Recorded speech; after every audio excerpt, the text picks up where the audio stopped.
morning, good afternoon, good evening, wherever you guys are. I hope you're having a fantastic day. It's SoulSaint here, and we got some big news that are coming up in relation to a lot of content that already exists in the game, as well as some features that have been kind of introduced already, but they haven't really gone too far into detail, as well as some new champions going to be coming along the way, as you can obviously see on the screen right here. So, without further ado, let's get into it. So, first things first, Hydra Clash milestone rewards. They said update 9.1 or 9.10 will introduce new personal rewards to the Hydra Clash.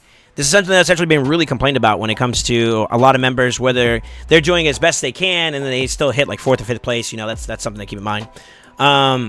And, you know, they're trying to find a way to give themselves an opportunity to get some rewards despite that. And I think that's what the intention is behind this. But as always, let's read into it a little bit more. The idea is simple. You participate in the Clash, accumulate points until you reach a certain milestone, and unlock its respective rewards. And it looks like it says right here you have like one at 75.9 out of 1.2 billion.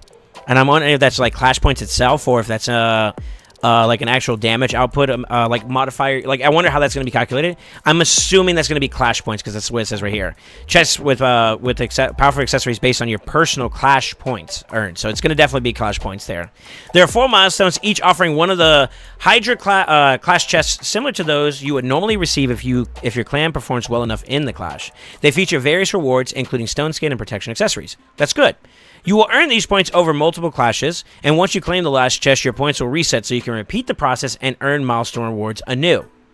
I think they underestimate how many points people can get within a singular clash. Just so that I'm just off the cup right now, I have at least like maybe one key that can do all this in one sitting. Now, I'm assuming it's also going to scale based off of like maybe your performance as a whole. That could be something to maybe keep in mind. I'm not entirely sure. But very, very interesting dynamic that they're going to add a milestone reward for your own individual performance. So you're always coming out with something, which I think is a dope way to complement the interesting dynamic between players, and some that have a willingness to participate really aggressively and some that maybe not as much, or some that are progressing at a different point in the game and they're not able to get as many points, and the others that are already progressed. I think it kind of takes in consideration for everybody. So I actually don't think that's a bad thing. I think that's a good thing. As always, giving us more opportunity for more accessories and whatnot it's a good thing. Truthfully, gives us more build diversity, right? New Clan League. The Platinum Clan League will now become available in the new update. We will take CVC tasks to match the change, and more importantly, we're introducing new siege tasks to reward the clans that perform well in this new PvP mode. So basically, it's kind of more of like a personal bragging, right, as a clan. If you have like basically like clan tasks that are kind of done within the clan league, it kind of tells you like in terms of like how involved your clan is as a whole and whatnot. I think that's kind of what it is. It's more of a vanity thing than anything. It's not thing that actually has any substantial rewards as far as I'm aware. So until they introduce this, it's kind of a moot point. If you want to brag, then I guess, you know, for your ego's sake, you can do that. That's fine. If it do change it though, where there's actually rewards, then I think I could see a lot more people getting more competitive in specific areas to try to give themselves something of value, right? I think the rewards are normally the enticement to get people involved in the content in general. Quality of Life Summoning Pool. Summon Pool events will receive a couple of quality of life changes in 9.10. Powerful legendaries will appear in certain Summon Pool events as headline champions and will have a separate summoning chance for the rest of the pool. They can only be summoned once per event. Let's read that again. Powerful legendaries, so specific legendaries, let's just say it like that, will be headline champions, and they will have a separate summoning chance from the rest of the pool. Now, when they say the rest of the pool, are they talking about all champions altogether, or are they talking about if you hit a legendary from the pool that is legendary champions, and there's a lot, is it only going to be that one champion in its own designated pool, or group of champions in its own designated pool? I'd be interested to see if that's going to be the case. And if you get if you get it one time at least once, then I think that's respectable enough, because some people are willing to go the distance just to try to get that champion at least one time, you know? Furthermore, we will add a mercy system explicitly tailored for summoning pool events that will gradually increase the chance of summoning legendaries, including the headline champion. So not only are you going to get a chance to have a separate summoning pool chance for a headline champion, they also have a mercy system for it too as well, which means that you'll be able to eventually get it no matter what. That's cool. Now, it also depends though, because I won't lie, the current mercy system that exists inside the game, we're going to go to it real quick here, is a bit it's a bit drastic, if we're being honest, to be real with you, because like you have to dip quite far, and a lot of players kind of play their shards in a way that is to accommodate being able to go the distance in a particular Mercy window. So like, if, for example, if I wanted a Taurus or Marishka, which is a well-known champion that a lot of people love to hate and hate to love, and they have like a 15x event for him, I would like to at least give myself a chance to hit Mercy one time, so I'm either accumulating Mercy on the way there, and then I stop once I'm close enough, and I have enough to put me over the distance, which is roughly about like 221, I believe is the number. Somewhere around that lines, to where no matter what, you're getting a guaranteed yellow, and if you do it in that window, you'll hit it, right? And then once you hit that legendary, whether it's Cheris or not, you have to reset your Mercy all over again, which means you have to go another 221 to get a guaranteed yellow yet again. So I won't lie, I'm a little concerned in that regard, because Plarium is pretty... Their history speaks for itself in the sense that like they have no problems having Mercy systems be very, very deep. And unless you're prepared for that, or you're spending in some capacity, it can be very, very tumultuous. So depending on how extravagant that Mercy system is, and how close or how long it's going to take for you to hit that Mercy to a point where you can eventually get that champion, that'll be the tailor to whether or not this is going to be a complete W or not. But nevertheless, giving us a better opportunity in general to hit specific champions is always a good thing. So overall, pessimistically optimistic is what I'm going to say about this one in particular. So I think we'll have to see. There's going to have to be more information that gets provided. We have to actually see the Mercy system in action, and then from there we can give better credence as to whether or not it's a W change or not. But nevertheless, I think the intention's there. We'll hopefully see something good come out of it.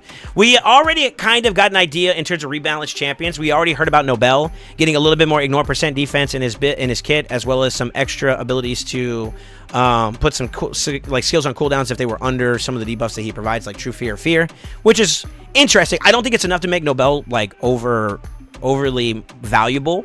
I think a lot of people are still going to look at Nobel as a food option for empowering Ninja, especially since everybody's got him now. But for Lady of Irith, I actually have to say that her buff was actually a lot more substantial. I love to hate this champion for various reasons we're not going to talk about. But I will say this. In particular, her kit, in terms of being a sustained champion, is already pretty present. But the fact that her Rhythmic Strength, which is the one that's also going to now have the ability to have something similar to the lines of like a Painkeeper's reset or cooldown reset, is actually very, very strong. At the very least, you could look at Lady Irith as a glorified or a legendary version or an enhanced version of a Painkeeper, which actually does make her viable in a lot of different content, whether it's potentially like clan boss related speed tune teams where you need some form of reset to kind of hit certain cooldowns within a certain time frame, as well as the ability for her to be valuable in areas where battle of attrition is a thing, and having that extra cooldown is also a bonus. Think Hydra, for example. Maybe you need a sustained champion, someone who can remove debuffs, right? Lady of Irith could maybe potentially facilitate that for you and also bring a little bit of extra utility to the table. So I think you got to keep your eyes out on Lady of Irith, and we'll see what come out in the future. Maybe in a future video near you. We'll see. Now, this one I'm actually going to go into completely blind. Anything going forward from this point, we have some new champions that have been announced. Ashnar Dragonsoul is going to be the new mythic. It's going to be for the orcs. On his base form, he's going to be HP based, and then on his alternative form, he's going to be defense based. So let's see what the synergy is going to be about, okay? So, A1, Ignition Arc. Attacks one enemy 3 times. Has a 25% chance on each hit, so each hit being 25%, a quarter chance, to increase the duration of a HP burn debuff on the target by 1 turn. So a debuff HP burn being increased potentially 1 each time. So that means if it's like a 2-turn duration that you have an HP burn and you hit 3 times and that chance procs every single time he goes up 3 turns, like the duration goes up 3 turns. That's crazy. That's crazy for upping up like an HP burn timer. Now let's see what else he's got. He's got to be able to provide burns. Attacks all enemies on his A2. It's Pyroclast Storm. Instantly activates all HP burn debuffs on all enemies and all allies. Interesting. It does it on both enemies and allies. So a blessing and a curse. Whenever an HP burn debuff is activated on an enemy by this skill, decreases their resistance by 10, stacking up to a total of 100. So I believe that's a permanent stack where once they have been burned or activated a couple times, it's going to be a permanent 100 minus resistance. I have a little bit of a problem with that, but we'll see. Let's read the rest of this. Whenever an HP burn debuff is activated on an ally, it increases the resistance by 10, stacking up to 100%. Also fills the turn meter of all allies by 5% for each HP burn activated on enemies. Okay, so the turn meter's nice. The resistance factor, and this is my little bit of a concern about this. Most content, unless it's like areas like Hydra or maybe even Demon Lord, if you care about it that much, Battles don't normally go that long to a point where you'll be able to see the true value of the resistance stacking up all the way. So I feel like my question would be is where would that be valuable at to a point where it has some kind of significance? And as of right now, I don't currently see it. HP burn is not bad in Hydra, so I guess that's a W for that going forward. The turn meter also does give people a chance to get back into the fray while being offensive in a sense. So that's cool. And then of course HP burns on content like maybe Spider, for example, is a way to kind of complete that content. So that's not a bad nod there in terms of some areas I could see it being valuable. But the resistance kind of seems a little bit out of pocket, which is kind of interesting for me. Nevertheless, it's a 5-turn cooldown at base form, which will get reduced down to a 4-turn cooldown with a little bit of extra damage on the A2. Also, the A1 also was just straight damage from a booking standpoint, so if you want to get a little bit more complementary damage, you can get it that way too as well. I think the only thing we would have to say in order to give more credence to the value would be multipliers at that point for those two abilities. But he does hit, and then he instantly activates HP burns on everybody, basically. His A3, Wreathed in Flame. I'm assuming this is where we're going to get the HP burns. Places a 25% weaken debuff and an HP burn debuff on all enemies for 2 turns. There we go. So weaken and HP burn is actually a good combo to have. Also places HP burn debuff on all allies for 2 turns. This debuff cannot be blocked or resisted. Interesting. So no matter what, you're burning your team, and then you have a chance to burn your enemy, and then also place weaken on your enemy for 2 turns. And then it fills the turn meters of all allies by 30%. That is up there with the likeness, I believe, of like Arbiter, for example, who is actually one of the more well-known, easier to acquire champions in the game, where you have a pretty significant turn meter. Yeah, it's 30%. That's pretty significant. Also, in terms of booking, it's on a 3-turn cooldown, so you don't get any extra cooldowns, but it does come with an ignore resistance factor, which means that if you're trying to hit accuracy requirements, it's not going to be as hard to hit that HP burn and weaken on the enemy. Now, where is that valuable at? Obviously, we talked about Spider. I think weaken and HP burn is also good in Hydra if you can fit that in without too much of an issue. Turn meter fill's not bad either. The HP burn on your allies is kind of tumultuous. The resistance increase there could be valuable at the point where everybody could be a mischief tank and nobody's losing buffs, and that's kind of nice. You might need a little bit more composition building around that to make that a possibility, but nevertheless, still a possibility. And then being able to activate it and also having like a crap ton of turn meter fill is actually pretty good. So he kind of seems like a little bit more of a utility type champion at the moment. Then he has his Metamorph. Let's see what he has for passives. This is where maybe they kind of make up for the deficiency of the HP burn on your allies. Each HP burn debuff placed by this champion increases their maximum HP by 5%, stacking up to 25%. Okay, so 25% more HP for himself. HP burns debuffs placed on allies heal them instead of damaging them. Never mind. We do not mind HP burns on the team. That's good. Now, wouldn't it be interesting, and I'm not sure exactly how this goes, but I would be very, very surprised if you try to use a champion like this in relation to something like PvP, and you're trying to HP burn your, you're going to HP burn your allies in addition to that, and if that pox poly on yourself, like you're polying yourself, that would be so unfortunate. TLDR, nerf poly. That's what we're going to leave that at. Let's see here.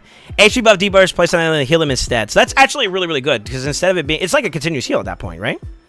And then, of course, his aura is going to be increase ally HP in all battles by 35%. I'm not sure that would actually work that way, but if it did, it would be very, very unfortunate. I would actually say that that's something that player shot themselves in the foot with. But anyways, let's see if the second form has any synergy with the base form. Now, we're flipping him over. He's going to be a defense-based champion, so the assumption, and we don't have any proof here until we actually see the kit in action or the champion go live, but the assumption is that the damage that you'll do from like Pyroclast Storm or maybe Ignition Arc is going to have a factor of being affected from like modifiers related to his HP pool, and we're going to assume that the defense side is going to be related to defense as a part of his primary stat, right? But if there's any synergy from like a passive standpoint, you might see some bleed over or some overlap that may give you some credence, you know, like similar to like Alot. Alot is in his base form defense, but in his second form he's HP. However, on his second form, a portion of his defense is converted to HP, which allows him to still be relevant in terms of a damage dealer on his second form. So there's probably going to be some synergy behind that with this particular Mythic 2 as well. But let's see. Thunderstar, his A1 on his alternate form is going to attack one enemy's 2 times. Each hit has a chance of repeating by 35%, which gets increased to another 15%, making that a 50% chance. So it's a 50-50 coin flip of repeating the hit once if the target is under an HP burn. Very, very strong. And especially if this has like a high capability. Who has another kit that's very similar to that? I want to say it's Georgian, who on his A1 has a percentage chance of being able to repeat the attack. And if this triggers, this could trigger multiple times within one A1. And a lot of times you'd be surprised at how often a lot of people get surprised that he gets like 3 or 4 procs out of this, and he just like basically one taps an enemy. Like think about your Rotos, for example, who is not traditionally someone that you can one tap because of his passive, right? Excluding certain scenarios, right? And I feel like that could be a possibility where you include that in there. And his is a 30% chance. So add another 20 and you have something very, very comparable. Let's see here. It also has a bookable chance to have an extra bit of damage by 20%, which is nothing to scoff at. Nothing to scoff at. If you look at your comparable legendary in that sense, it's the same thing as him being fully booked on his 8-1. So another 20% in addition to that could be pretty strong. Now, mind you, we have to keep in mind the multipliers to actually have some form of relevance. So, Magma Geyser, his A2 is going to attack one enemy. If the initial target is under an HP burn debuff, it will repeat the attack on all enemies. This repeated attack will ignore 20% of each target's defense.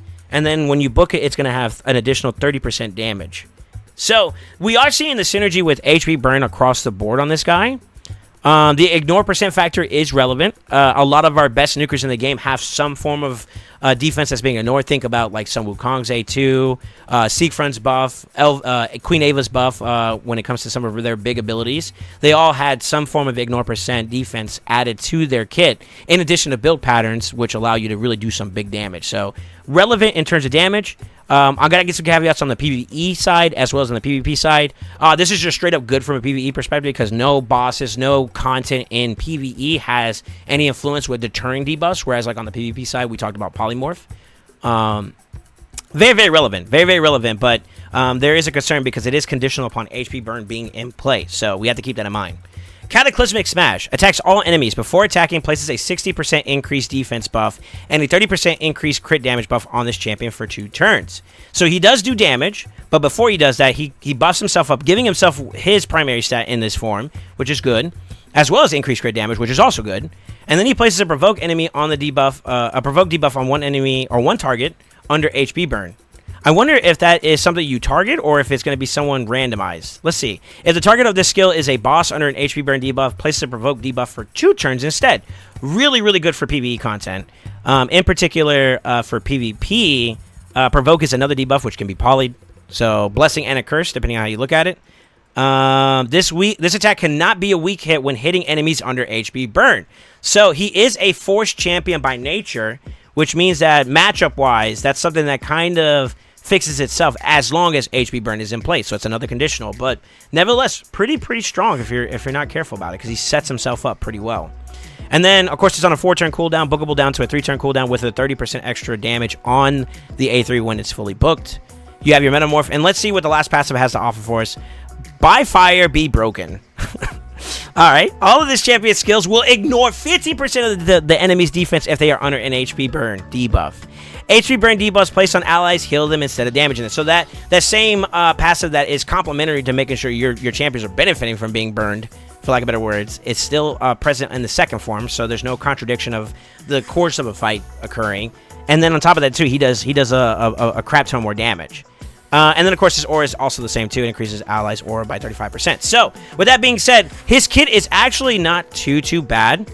It's not the top of the line, but I do feel like we are doing this live, by the way. We're going to try to see if we have a little bit of a...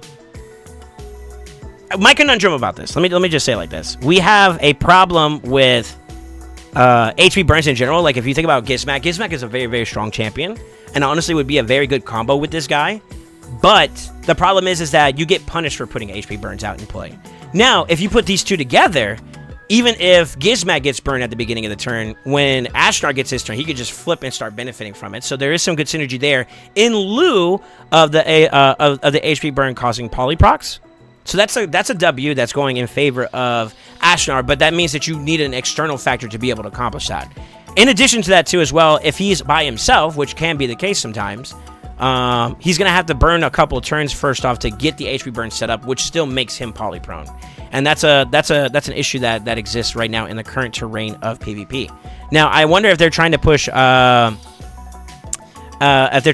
like, Pharaoh as a big focal point for some of these mythic champions to be more viable, that could be a thing for conversation, but I don't think that's going to be the end-all be-all answer. I think some people would rather risk it, but nevertheless, a very interesting champion. I think he's going to have some really good viability in content like Spider. You know, if we're talking about Gizmak being complementary to that team, I mean, Gizmak can set the team up as well as activate HP burns, and then you put Ashnar in there with him. He also activates HP burns, and you make good value out of a quick speed Spider team, right? So, like, there's definitely going to be some viability for him.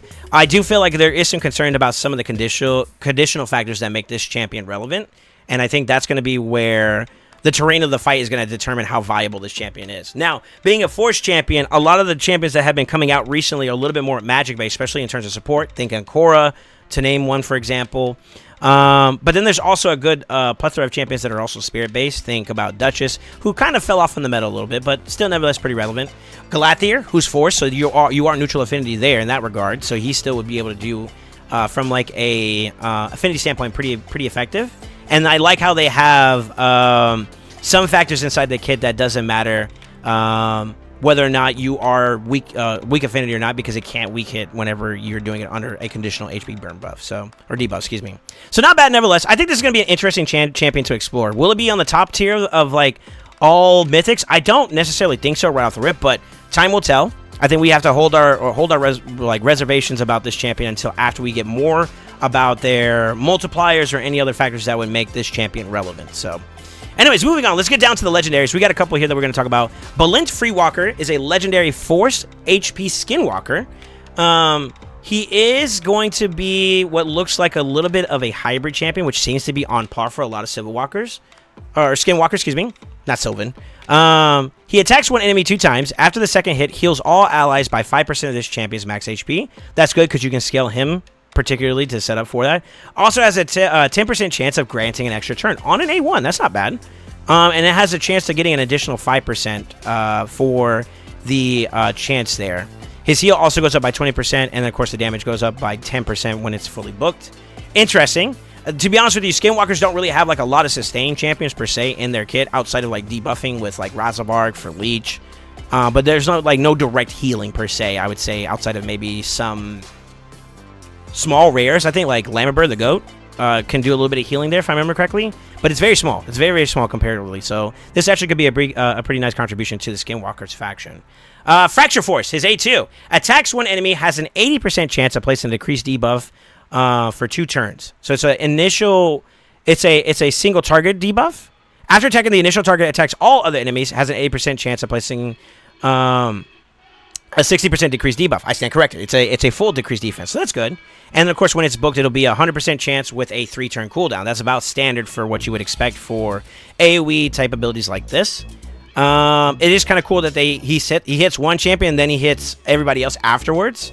That could be good or bad, because if you pop a Polyproc there, I'm not sure if this guy's going to be relevant in PvP per se, unless we start learning more about multipliers and the rest of his kit, but I do think that he's going to be able to hit one champion. If he gets past the Polyproc, then he can try to put in the debuff on the rest of them, which still has its own Polyproc effect, but that could be pretty cool.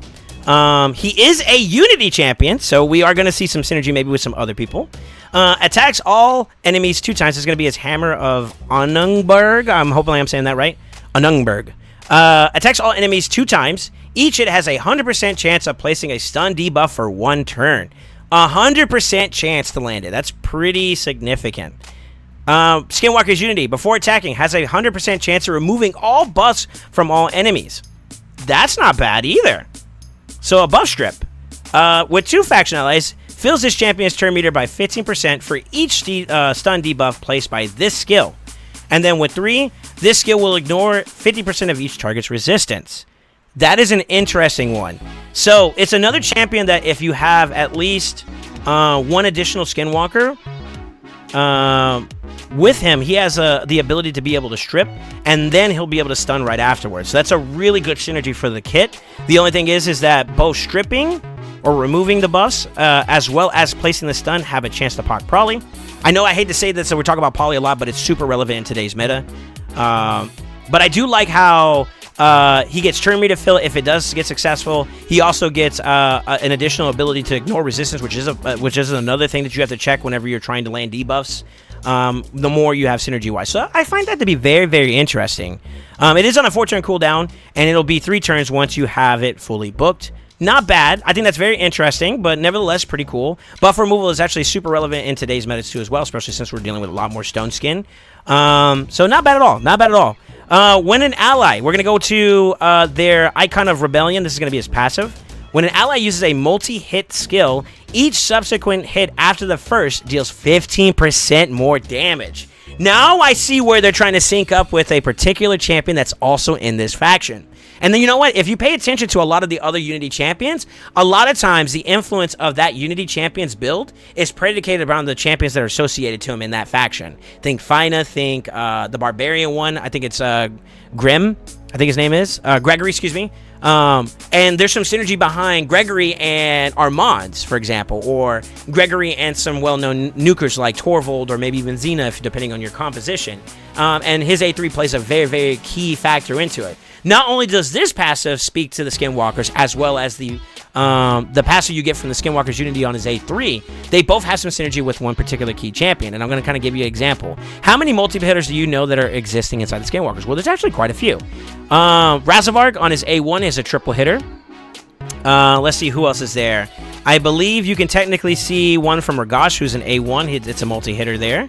As well as the one I think that they most kind of tailored where they had in mind when they dealt with this champion. This champion's build is Marius. If you really read the composition right now, or the way it looks, when an ally uses a multi-hit skill, the subsequent hit afterwards, so you have your first hit, then the second hit will deal 15% more damage. And the 13th hit will deal 15% more damage. So when you're looking at a kit and an ability like Death or Glory, it's a 3-hitter, and it's already pretty high in scaling, especially when you're going against higher HP targets. It's going to do more as you do your next additional hits, which is nasty. That is actually nasty, so I can see some synergy there. Now, is it enough to make him viable in a lot of content related to PvP? We'll have to see. We'll have to see. So, with that being said, he does have this faction unity where it allows whenever an ally hits an enemy, has a 10% chance of placing a stun debuff for 1 turn. It's a little bit of a small chance, but still a chance nevertheless, and that could be the thing that turns the tides. Also is polyprone, so you gotta be careful. 2 faction allies, it allows them to, whenever an ally hits a critical hit, fills their turn meter by 5%. So not only are you able to do some slamming, you also get an additional damage output too as well. So that's not, or turn meter as well, to make you get into the fight yet again, which is very, very strong. And then the last part is whenever there's 3 allies, all allies will ignore 30% of the defense against enemies that are under stun. Now, let's talk about that too as well. Guess what his A3 does when we're talking about Marius in particular? It stuns.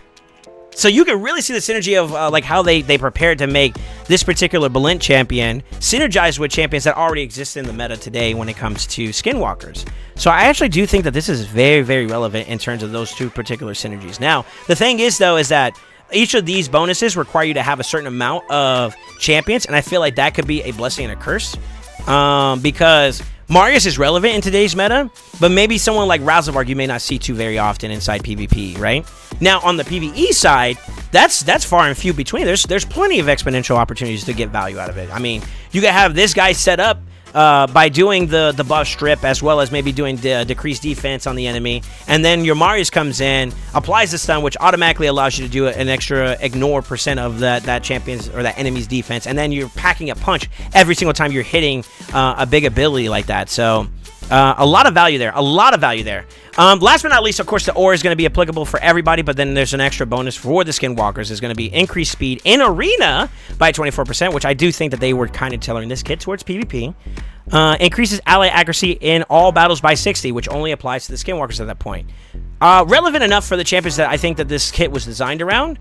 Is it enough? I think the answer is yes and no.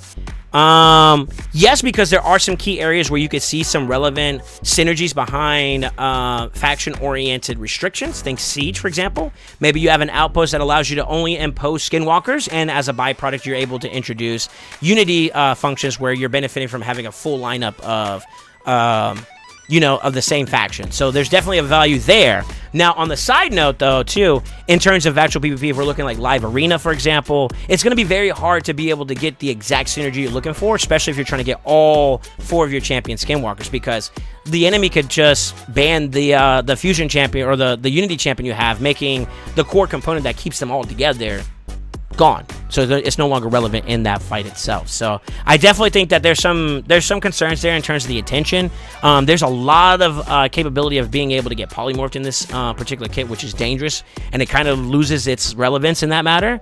But nevertheless, we'd have to see how things kind of apply out as the course of the fight and as the course of these releases come alive. We'll be able to see more. Maybe that A2 does a lot of damage on that first hit, or maybe it does a lot after the initial hit, or something along those lines that might give this guy a little bit more validity. Of course, we need more information to kind of sell. Unique, not top of the line so far for me in terms of my overall consensus. But nevertheless, I like the touch that they're trying to do in terms of synergizing with other champions that are relevant in today's current champion pool for that faction. So let me know what you guys think. Are you guys thinking that this is going to be a good fresh new batch of champions to come out? Do you guys feel like the Lady of Irith is worth building? How do you guys feel about the summon pool events? You guys have to let me know in the comments. Don't forget to like, comment, subscribe, and as always remember, stay ascended.